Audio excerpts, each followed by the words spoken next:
on your life. Welcome to the best sports betting show on the planet. This is WagerTalk Today, and I am your host, Andy Lang. It is $5 Tuesday. Every capper has a best bet up for just $5. We've got WNBA, MLB, plenty of opportunities on the board. We're going to break it all down, help you find the best spots. Gianni has a busy Steam report, so all of you that love the Steam report, buckle up, and then G and I are going to talk about a couple differing views that he and I have, so that should be fun. Skee Profit's going to join us, break down WNBA, the Dream versus the Aces, and then Steve Merril is going to join us. Red Sox and Phillies, one of the most bizarre endings to a game you will ever see last night. And then Dan and I are going to break down the Packers 9.5 on their season win total. So thanks for joining us, everyone. Please hit that like button. Let's get started. Let's bring in Gianni. Gianni, I understand we got a pretty good morning here in Steam. A lot of action. What do you got for us so far? Oh, yeah. It's been very busy so far. Subscribers, you should receive your third UFC bet. And again, these lines are moving. So if you do agree with it, don't hold back. This line's going to move. It's chalk, and it should go off probably like minus 350 at least. But I think we got a pretty good number. And real quickly, let me just look.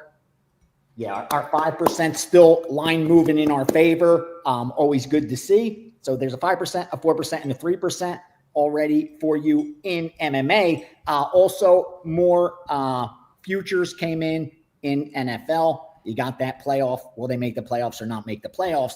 But here's some steam for today, some actionable information for you guys. Now, yesterday, right before first pitch, we placed 4 series bets. 3 of them I used as premium plays. The one I didn't, because we were opposite in game 1, and it worked out in my favor. Here's what I mean. We bet the Mets to win the series, very chalky. We bet the Cubs to win the series, very chalky. We bet St. Louis to win the series. All 3 of those I released as premium plays. Mets won game 1. St. Louis won game 1. The Cubs lost game 1. So we need the Cubs to win the next 2 to win that series bet. We need the Mets and St. Louis to win one of the next 2 to win that. Now, we also bet the Yankees right before first pitch. I didn't release that to subscribers because I was already on Toronto for yesterday. I had Toronto circled as one of the plays I like. One of the groups that I moved baseball for, they came in on Toronto. So I ended up betting Toronto. And then, like I said, later on, we got this Yankees series bet. Obviously, I moved it because I don't sit on their action. But I didn't release it to subscribers because we were already on Toronto in game 1. So that made absolutely no sense. But keep that in mind. So 2 of the teams lost game 1 that we need in the series. That's the Cubbies and that's the Yankees. Use that information as you see fit. Now, here's what we got bet for today in WNBA. WNBA's back, baby. Don't overlook the WNBA. I think I'm up almost 40 units in WNBA, so don't overlook that. 616 Washington, minus 1.5 and 2. Also a little money line sprinkle action on Washington once you got past that minus 2. 618 Minnesota, minus 11. 11.5, 12. 12.5, 13. So somebody's got to be out because Minnesota got pounded from minus 11. The last bet I saw on an account was minus 13. And finally, the line's not going to reflect it. And this is what I'm talking about, that there's a lot of manipulation going on, especially in these smaller markets.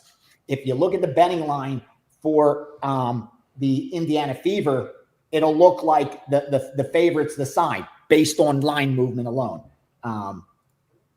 But that was on the overnight, very small limit bets to move that line. And when they opened today, we blasted Indiana plus 11.5 and plus 11. So if you're just looking at the line screen, you would probably be put on the opposite side. But again, nothing could be further from the truth. Not telling you how it's going to turn out, but I can tell you the sharp side is Indiana. And, I'll just give it to you now. That's actually the play I released to subscribers. I was thinking about using WNBA as my 5% play because I'm 69% on 33 WNBA bets in 2025. So we're running really well in WNBA. But I just didn't think Indiana, even though it was, kind of set up, dummied up to get that 11, I just didn't have a strong opinion myself prior on that side. So I released as a 3% play, but wasn't going to make it the $5 play because I isolated a baseball bet that I really like. Speaking of baseball, here's what we got in baseball. So that Indiana was a 3% play. In baseball, here's what we got. Signs. I'm going to give you all signs. 956 Atlanta, minus 105, minus 110. 960 Cleveland, minus 125. 953 Cincinnati, minus 125. 965 the Athletics, plus 210, plus 200. 968 Pittsburgh, plus 120. 971 LA Angels, plus 155. And only one total. That's the 4% play that I sent out, that I gave out already to subscribers, and is up there for $5. Multiple. I had one total circled for today's card. I swear to you, one total circled from yesterday, and multiple groups hit that total. I said, my job's easy. That's the 4% play. That the $5 play. So that's out there already. So I don't have totals, but those are the sides. They got some overnight action, some follow through this morning. And like I said, those are the series bets we have pending, and some WNBA action for you as well. And there's NFL and college football season win totals are getting bet each and every day. So keep your eyes open, watch those lines, pay attention closely, and hopefully you uncover some gold as well. Like I said, something popped out to us yesterday that we hit. So every day, just new stuff coming up in college football and NFL. Yeah, you want to look at injury report here. Gianni asked about a line. Well, Caitlin Clark is out. She's been banged up for a while now. This has been a real bummer of a season. And aggressive line movement, when she gets ruled out, I'm not sure it should affect the line that much. She's been fairly ineffective shooting. So maybe overreaction to Caitlin Clark. Atkins is still out for Chicago. I'm guessing that's why the movement on Minnesota has been there. Yeah, and Howard is out for Atlanta, so make sure you're paying attention. This is a big time of year in WNBA when you got to be checking the injury reports. You don't want to get burned with, why are we getting 16 points? Oh, the two best players are hurt. So check those injury reports, but that might explain some of the line movement. So, okay, Gianni, I want to bring this up to you. This is you and I have agreed on damn near everything. You and I look at things a little bit different on this topic, and it came up yesterday. You had a bet, and you beat the line, and you said, I did my job. I made the bet, and we got the best of the number. I had a bet where I got the worst of the number, but mine won. You would say I didn't make a good bet because I got the absolute worst of the number. And I would say, no, my bet was great because it won. And I look at it as it's a results-based business. When we log into our accounts, a winner is a winner, a loser is a loser. So you and I look at it completely different, and there is more than one way to get to a right answer. Sure. So let's discuss. Your job is to beat the number, and that's what you look at as a great bet, correct? Yes, because here's what I believe. I learned this after I made enough money where I started investing in other things and not just betting sports. I realized when I got into stocks, crypto, that kind of trading, that the market's very efficient. And it lined up perfectly with sports and how I learned to win betting sports. When I started betting, obviously I was booking, but when I was betting, I was handicapping myself. Okay. Win, lose, win, lose, win, lose. Until I started working with a betting syndicate and saw what they were doing, crushing the line, because when I didn't get the good line, sometimes I would lose and they would win. Like I was seeing it in real time. That is, these guys were beating the line and making money hand over fist. And all they were talking about was beating that line, beating that line, beating that line. They never talk. These are street guys. So they didn't talk like traders. But when I got into the trading world, speaking to more guys that were more polished, more educated, what they leaned on was efficient market hypothesis, it's called. And that means you can't, it's very hard for you to beat the market because as a whole, the market's going to be right more times than wrong. Like once all the information's factored in, the market's going to be correct more times than wrong. So that's why it's so hard to pick stocks long-term and win individually. That's why, just like with sports betting, 99% of day traders lose money long-term because of that. Like they're trying to beat the market, and the market's almost always going to be right because it's got all the information factored into it. So I carry that over to sports to where it makes perfect sense to me because I know. Just a simple example, betting football.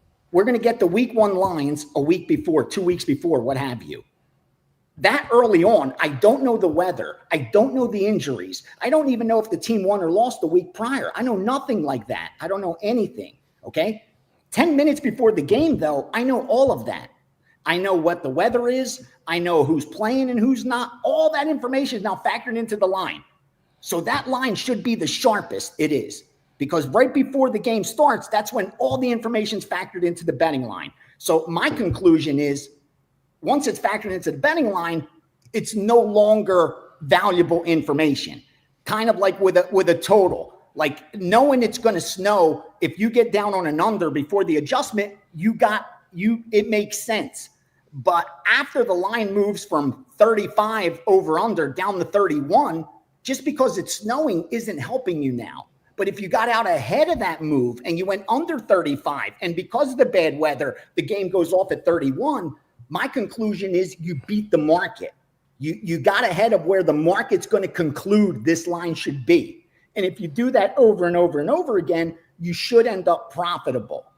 That's my defense in CLV, closing line value. That it's very hard to argue that the opening line is more efficient than the closing line.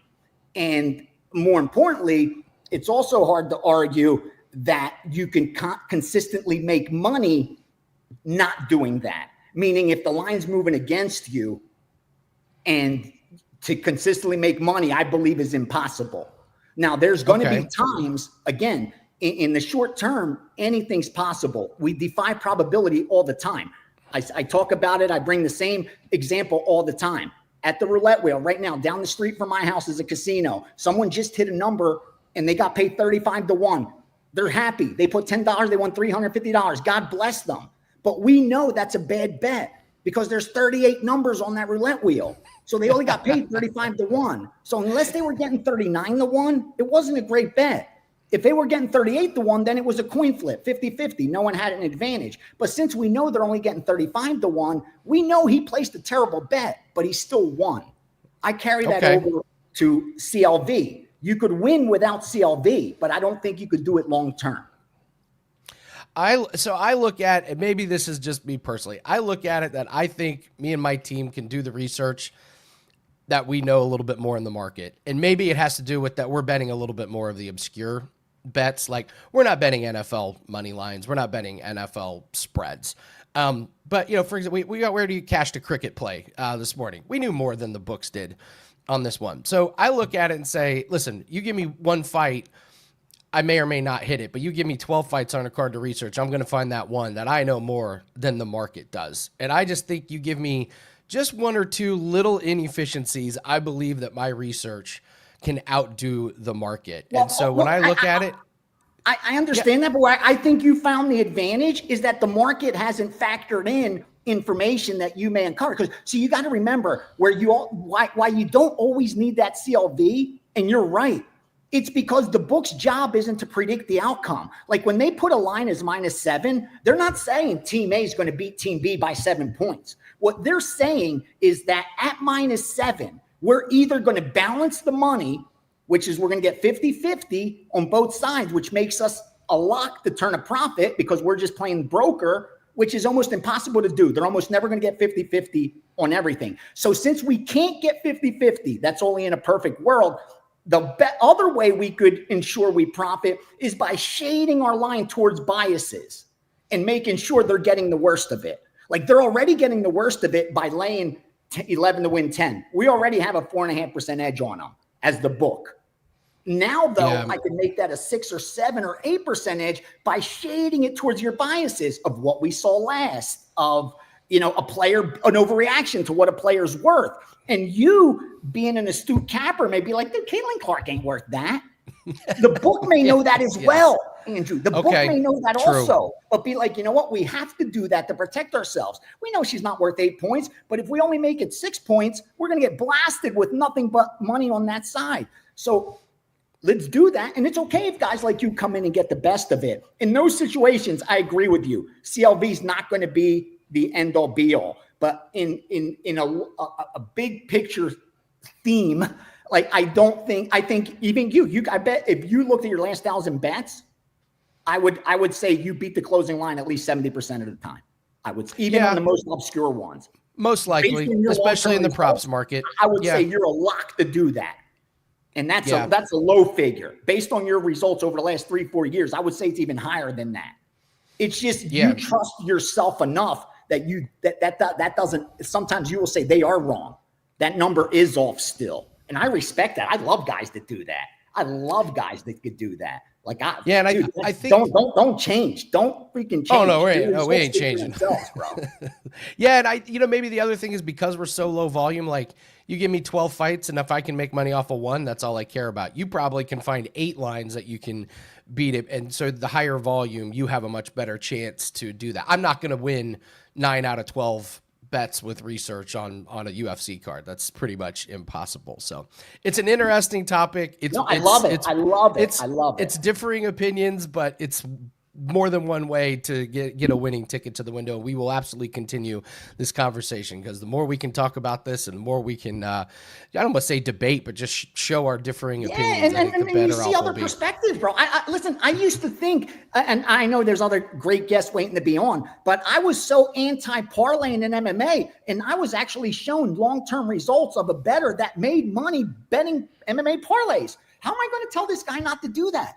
Bro, you have a statistical significant sample size that says you have an edge over those 2-fighter parlays. So have at it. Who am I to tell you different? I don't have all the answers. I tell you what works for me, how I've been able to make my little corner of the world work for me.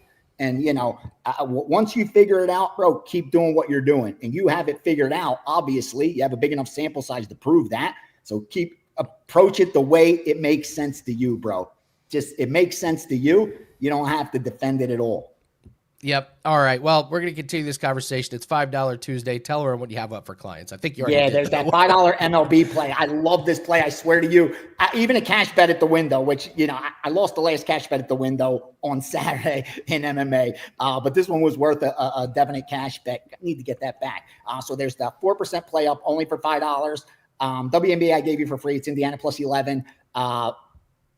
NFL, college football, there's about 9 or 10 picks in there right now with a 5%. The rest are all 4%. Those are really strong. That's why we're tying up money. And, of course, the UFC package is up for Saturday. It's an early UFC card. It goes 9 a.m. Pacific. So it's an early card. The 5%'s up there. 4%'s in there. 3%'s on there. Bounce back. Good week this week. So best of luck to everyone again. Thanks for giving me extra minutes. I know Skeet's ready to come on. I know you got a lot of good guys coming up. So make sure you guys stick around. Thank you. All right. Thank you, Gianni. Gianni Detroit.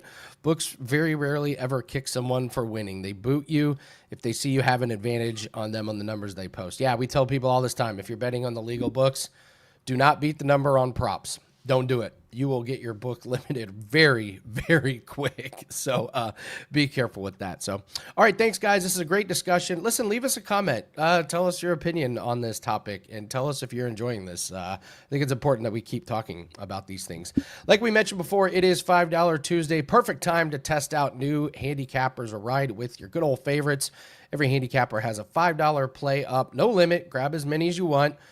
MLB, I'm sure there's a ton. I'm sure there's WNBA. There may be golf. I have a UFC best bet that is up. We've got something for everyone. Take advantage of today's opportunities. Explore some new styles. And as always, bet responsibly. Make sure we don't have a huge chunk of our bankroll involved in just some of these $5 plays. But it's $5 Tuesday. Don't let it pass you by. Let's bring on Skee Profit, and then we'll do all around the world. Let's talk a little WNBA with our good friend here. Hakeem, how are you doing, sir? How was your weekend? WNBA was on break, but now we're back in full swing. How are you, sir? I've been better, but I'm okay. I enjoyed my little time off from WNBA. I'll say that. And I enjoyed some of the good conversation you guys had before I came on. So good stuff on Appreciate it. What's your take? A lot of different opinions, but I'll say this. I think on different sports, COV is more important than others. Smaller markets, I don't think it matters as much. And I'll say me specifically this season, I've beaten a lot of lines as far as totals in WNBA. I might have won 2 of them. So I'm more about winning the tickets. I don't care if if I beat the line and I lose, it doesn't do anything for me. So I just want to pick winners. That's what I believe in as well. So, all right, Skee, we've got a lot of games tonight. We've got Aces and the Dream. Can you talk the Aces and the Dream for us real quick? And I know you got some props in the Fever as well. Or do we just need to go to the Fever? No, that's all good. We'll talk a little bit of this. And okay. Gianni, he can talk as long as he wants. Whenever you see me on the show, I'm not the most long-winded person in general. But I can talk any WNBA or basketball anytime. So this game, I'll say you have 2 of the stars missing for both of these teams. Atlanta Dream will be without Ryan Howard. She's a big offensive piece for them. And Las Vegas, I'm pretty sure. I mean, I'm not expecting Jackie Young to be out there. She's listed as game time decision. The game before the break, she went down in the fourth quarter, and it was a hip injury. She did suit up for All-Star, but didn't really play. Just, go out there for 1 minute so she can be named an All-Star. So when I see stuff like that, it makes me think she's not going to play. And if you watch the end of that Aces versus Wings game, you saw how, and if you just know the Aces in general, you know how terrible they look offensively without Jackie Young. I mean, it's not a whole lot of playmaking you can trust. I know Chelsea Gray is called the point god, but she's getting up there and things aren't looking the same. So I do think the Aces are the more hungry team. Coming into the break, they were trying to make it to 500. They got there after a disappointing start to the season. Now, they're not satisfied just being at 500. I think they still have more to prove being at home. So if you get Jackie Young in this game, I absolutely would love the Aces, but this is one where I have to wait and see for the injury report to pick a side. As far as the total, again, both of those players who will be out are very important for the offensive end. But what I will say is having 4 days off, I mean, these teams knew 9 times out of 10 that they were going to be without him. So I think they'll have a game plan. I also think that after All-Star break, with both teams having so much time off, I don't think defense is the number one priority. Like, I don't think you're going to see the best defensive effort from either team. So I'll lean over. But again, I really want to see Jackie Young's status in this game. All right, let's talk a little bit about the Fever. I know you got some props in this one. Caitlin Clark is out. We got to wait on the injury report, but we do know the injury report in this Fever game. What props are you looking at in this one? Yeah, I'm looking at a few, but I'll say first off, you said Caitlin Clark is out. That immediately makes me think about Ari McDonald. The first game she played when she was signed to the team, she didn't hit her assist prop, but the 4 games after that without Caitlin Clark, she hit it every single time. She had 5+. I think she had 7, 8. So she's a really good distributor. They like to play up tempo. I think 4.5 is not a tough ask for her. And also, if the Fever are going to be in this game, you're going to need some people to score. Kelsey Mitchell, I want to say, without Caitlin Clark, she's averaging a little bit over 21 points per game. Caitlin Clark has missed, I believe, 10 games so far this season, and Kelsey Mitchell, I believe, has had 19+ in 9 of them. Speaking off the top of my head, but you get the point. If the Fever are going to be in the game without Caitlin Clark out there, you're going to need Ari to distribute. You're going to need Kelsey Mitchell to score. Those are the 2 props that I'm looking at for that game. I love it. It's $5 Tuesday. Skee, what do you have up for clients? I do have a top play in the WNBA. It is a total for tonight, and I have 3. I mean, if you know about the systems that I put out there, I have 3 of them that line up on this play. So if you want to be involved, you can find it at my page, wt.buzz/HP. And I will be live with Rob Vino in about an hour. We'll go through all 5 WNBA games, break them down in a little bit more detail, and see if we can find some more winners. So check us out over there in an hour, and check out my $5 Tuesday play. Skee Profit WNBA is back. Thank you so much for joining us. Don't forget to get that $5 play over at WagerTalk.com from Skee. Let's go all around the world. Let's take a look at some free plays that we have up. We got a couple of baseball plays, and then we're gonna do a soccer play from our good friend Pavlos. We're gonna start with Drew Martin's Yankees at Blue Jays play. He likes the Blue Jays on the money line. Blue Jays, one of the hottest lineups coming out of the break. 18 runs in 3 games against the Giants. And Drew Martin gives a slight starting pitching advantage to Scherzer and a slight edge in the bullpen. Blue Jays 35-16 at home, so he likes the Blue Jays. And then we're going to go to soccer. The Independiente Valle, at Vasco da Gama. That was about as American as a pronunciation gets. Sorry about that. But Pavlos likes the first half to go over 1. Vasco needs to win this game by 4 or more goals to have a chance at advancing, so they're going to be pushing the pace. First half goals in Vasco's Cuda Americana matches are 3-0-1, and first half goals in Valle's road matches are 5-2-1. So we have a lot of trends that like early goals in this game. And then we'll do the Reds and the Nationals. I really like the Nationals over 3.5 on their team total. They basically had no offense in 3 games against San Diego, but they scored 10 last night against Cincy. Burns is pitching for the Reds, 6.91 ERA. He had a really good start last time out, but that was against Colorado. Here's a big thing. Cincinnati, 15th in bullpen. They used 7 pitchers last night, so their bullpen is absolutely tapped. I think the Nationals, not a great offense, but this is a really, really good spot coming off a nice offensive outing last night. So give me the Nationals over 3.5 on their team total. Let's bring in Steve Merril. We're going to talk Red Sox and Phillies. We got Fitz for Boston. We got Sanchez for Philly. And Steve, first time in 50 years that we've had Abe Lincoln. Oh. Abe Lincoln, I love you so much on $5. Kiss Cam. You...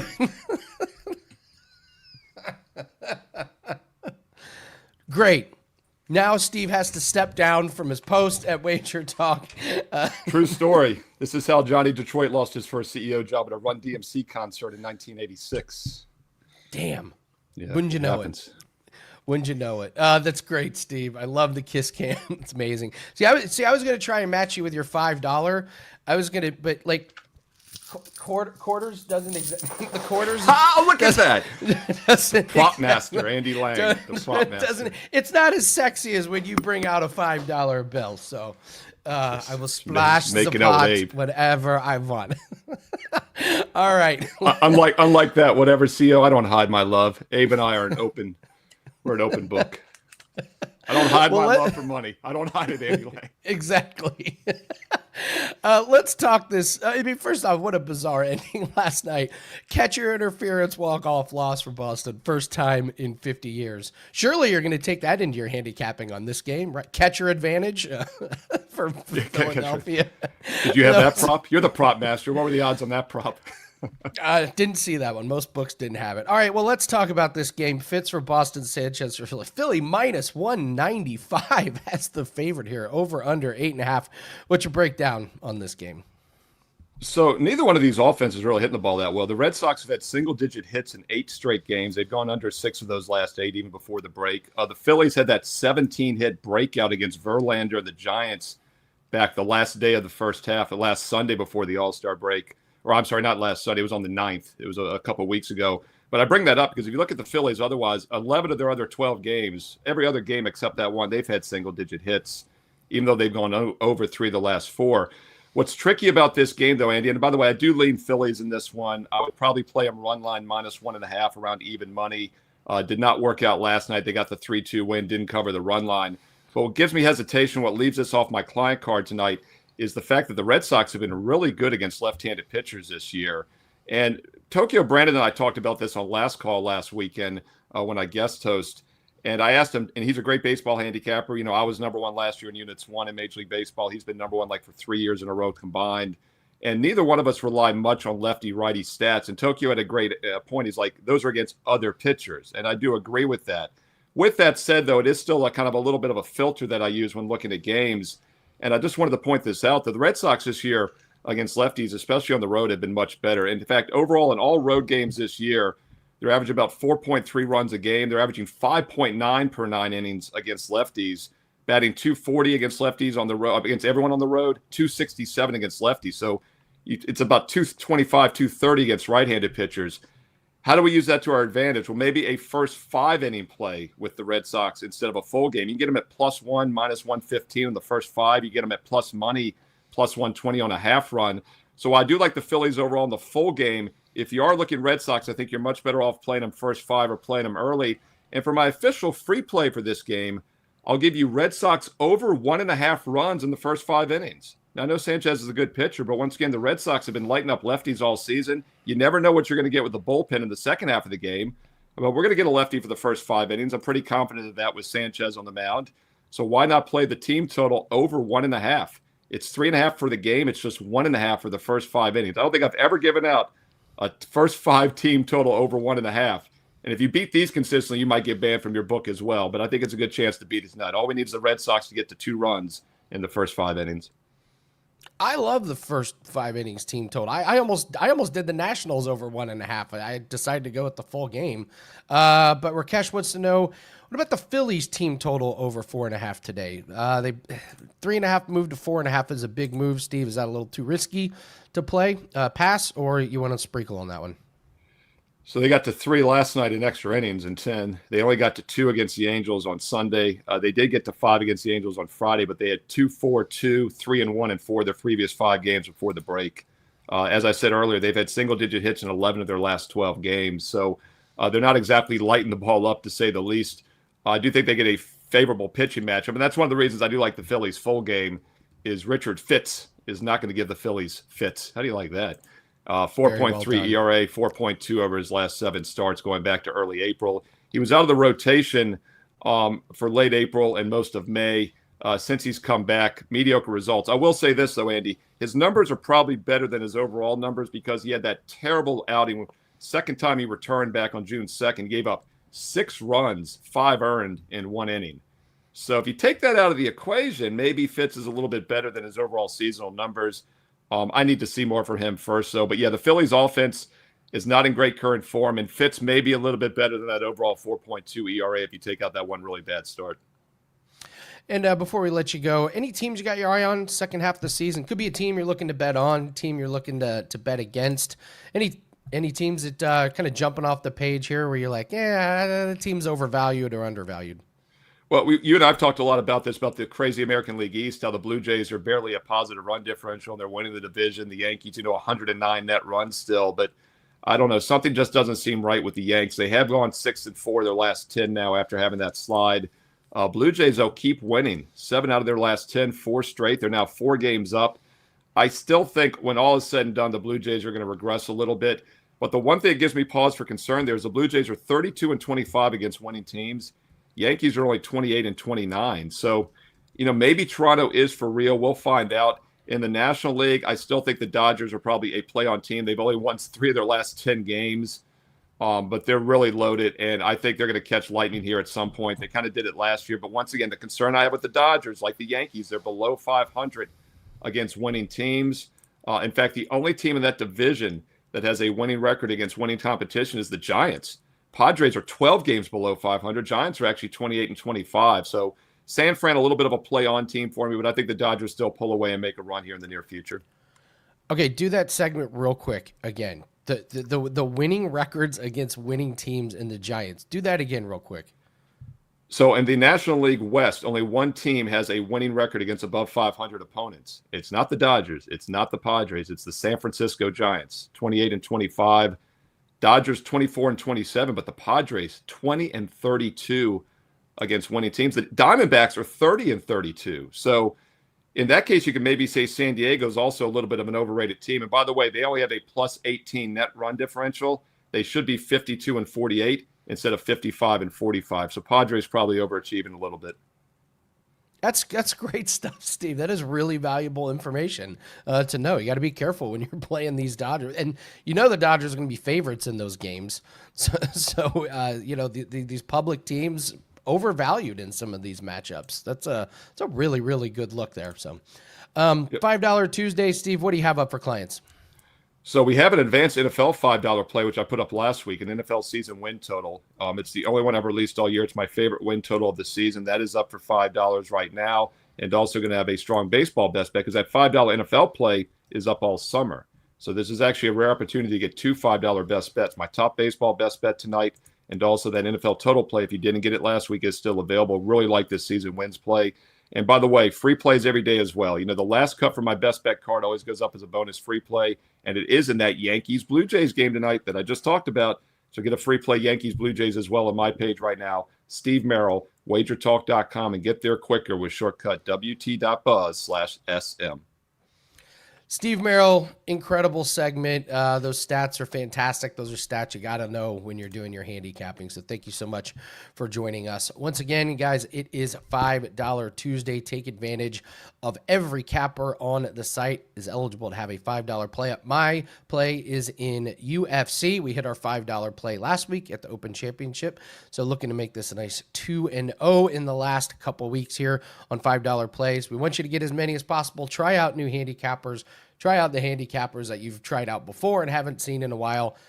But most important, bet responsibly. Make sure we don't have a huge amount of our bankroll on there, but experiment with as many handicappers as you want. We've got MLB, we've got WNBA, we're going to have UFC that's up there. So a lot of different sports to take advantage of. All handicappers, $5 play on $5 Tuesday. All right, let's bring in, actually, let's go to Steve. Let's do Steve Duke's comment here. Any of y'all been trying to pair a $2 fave with their team total over 2.5 or 3.5 just to reduce juice? Race to 3 runs, another option. Long-term, Steve, I don't think this is profitable, and I'm a guy that does a lot of parlays. Trying to pair a $2 fave in daily sports, I think is asking for trouble. I'm never going to be pairing money line favorites in baseball, in NHL, NBA, college basketball. There's too much variance. The only team you could make a case for is Colorado.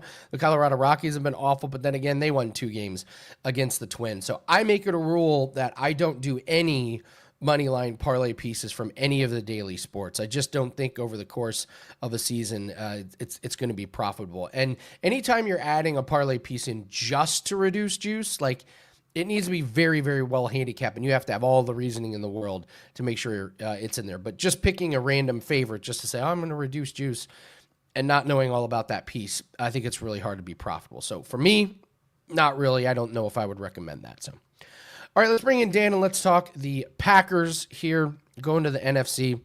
Season win total is 9.5.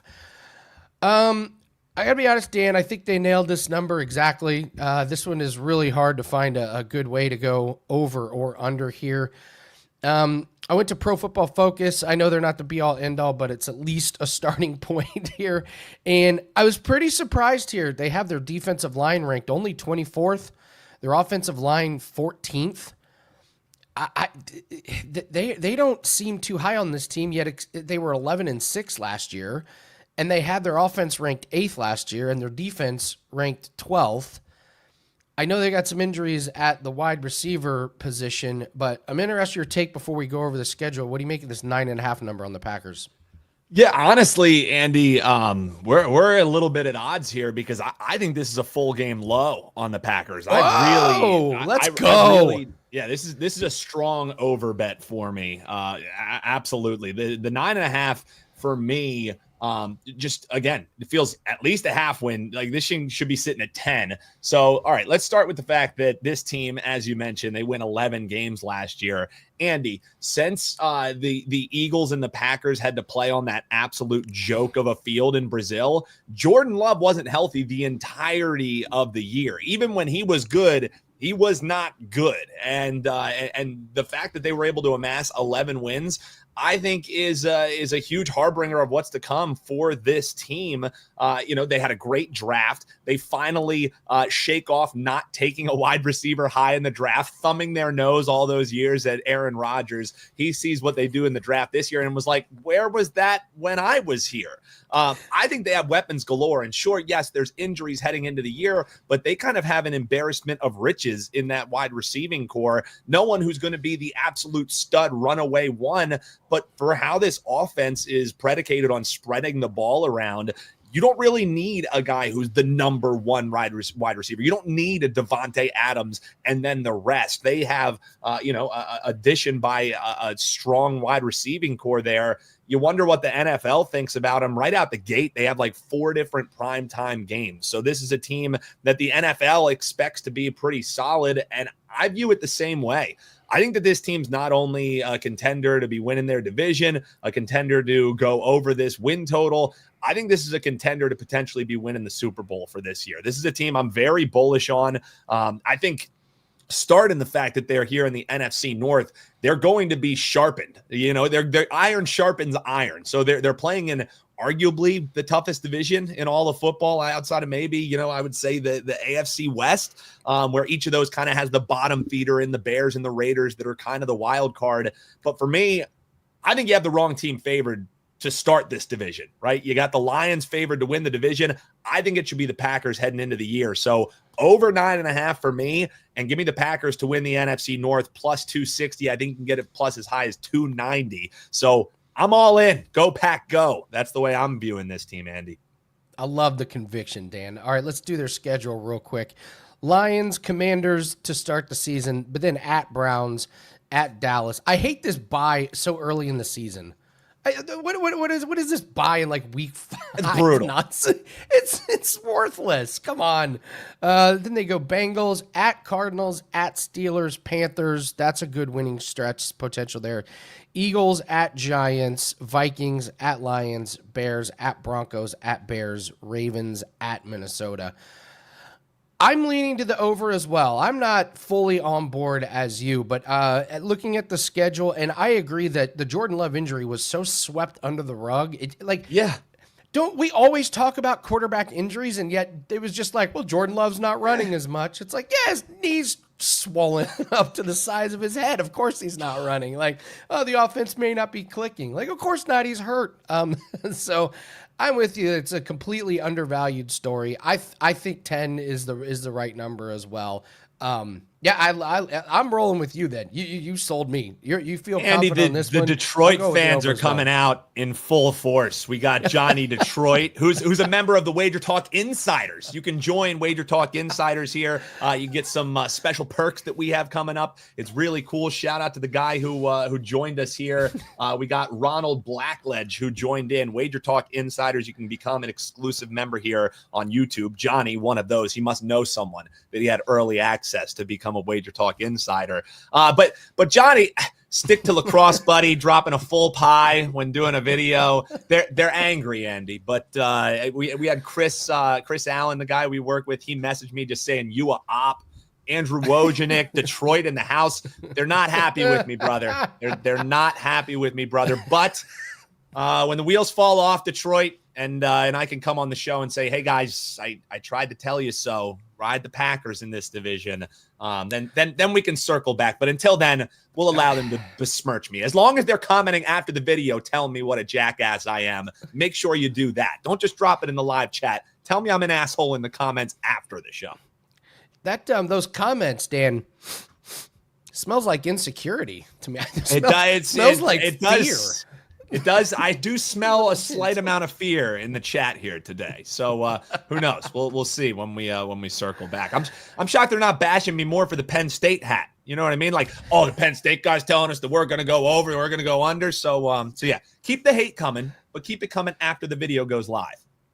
This might be one of the most polarizing over-unders that we've had in the chat this season. Who would have thunk it would have been the Packers? Daryl says Chicago Bears winning that conference. All right. I guess a lot of geography around there. Green Bay, Chicago, Detroit, like all right there. So you get a lot of the fan bases there. All right. Well, we got to get out of here, guys. Enjoy $5 Tuesday. Make sure you pick that up. Get my UFC $5 best bet. We hit ours last week. Let's get a nice streak going here. Take advantage of all handicappers at WagerTalk, and as always, bet responsibly. Absolutely fantastic show. Leave us a comment in the comment section. Tell us what you thought about myself and Gianni's discussion. Tell us what you think about the Packers over 9.5. Good luck on all your plays. We're going to do it again tomorrow. Take care.